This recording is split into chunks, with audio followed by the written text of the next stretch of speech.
Kin gathered close at the hearth. Can you feel the fierce gale howling beyond our walls, threatening to snuff our fire and scatter our shared warmth?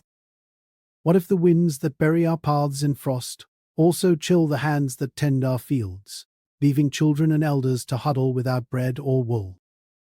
Hear this tale, young ones and strong arms alike, for it warns of how one cold blast ripples to undo the labors of many seasons. In our own household, the gale struck at dawn, piling snow high against the doorstones and quenching the central flame with gusts that seeped through every crack. Tools lay idle by the unlit hearth, pots untouched, as the strongest arms struggled to clear the frozen threshold, their breaths frosting the air. The young ones shivered, their small hands too numb to spin thread or mend nets, while the elder by the wall whispered of past winters when kin shared every ember without fail. But now, with the fire cold, who will guard the little ones from the creeping chill that weakens limbs and stills voices? By midday, the kin from neighboring steadings arrived at our river crossing, their sledges heavy with shared stores from distant pastures, but the gale had twisted paths and felled great branches across the ford. Wagons overturned in the drifts, spilling grain into the ice, and herders turned back empty-handed, their flocks lowing in hunger behind untended fences. Labor meant for our storehouses halted, reciprocity strained, as promises of wool for bread went unmet. Youth among us asked, peering through the flurry, if the block trails would empty our barns before the thaw, fraying the bonds that hold kin networks firm. As days turned to a lean moon, word spread to the wider settlement around the great council circle, where keepers of tallies gathered under storm, lashed thatch to reckon the season's yields. But outsiders, strangers from beyond the boundaries, clad in cloaks of unfamiliar weave, burst into the circle, seizing woven tallies, clay seals, and marked reeds from a harvest count many moons past, claiming shadows of deceit in the markings. Distrust rippled like a stone in still water. Herders withheld milk from common vats. Weavers hid their looms, fearing the next hand to claim what was kin wrought. Elders in the circle murmured, their eyes on the disrupted rite. What becomes of a settlement when the seals of trust lie scattered and the voices of the proven kin go unheard?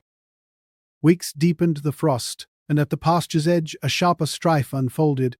A wayfarer from foreign trails, eyed warily by our boundary watchers, clashed with the settlement's seal, keepers over passage rights, his path barred by suspicion of hidden burdens.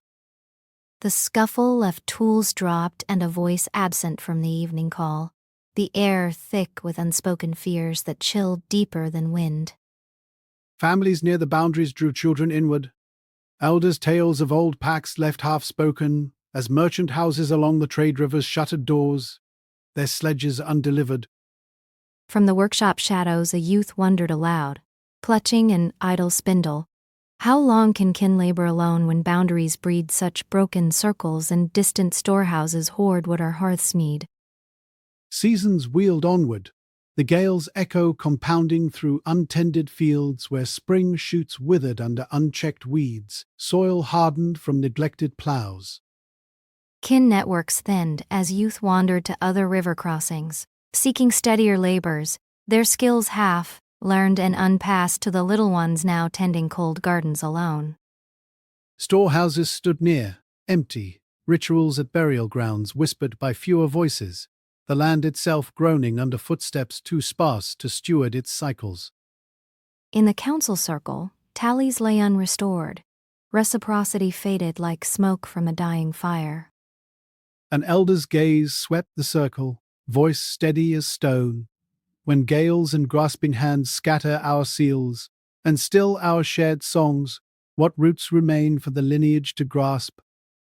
Years hence, behold the inevitable harvest of such unraveling, households fractured, their hearths but rings of ash where once flames danced for all.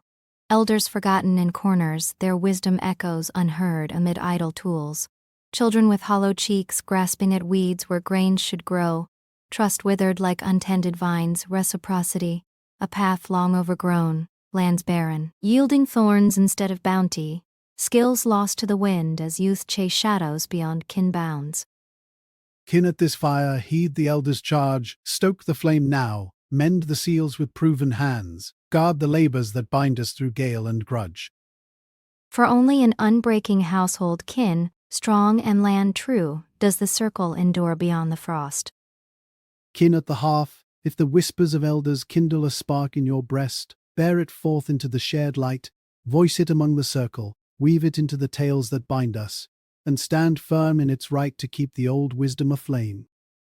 Every thread of utterance you add fortifies the weave of knowing, nourishing the toil of insight that spans from ancient hearths to our own unyielding hands.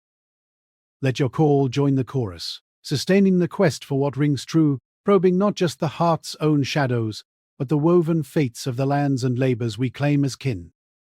Etch your signs on the common paths, in spoken oaths or marked stones that light the way for those who follow, and tread the trails our forebears blazed back to the wellsprings of lore. Hold fast to this gathering, and you uphold the flame against the frost, ensuring the ancestors' charges flow unbroken through the cycles of season and strife.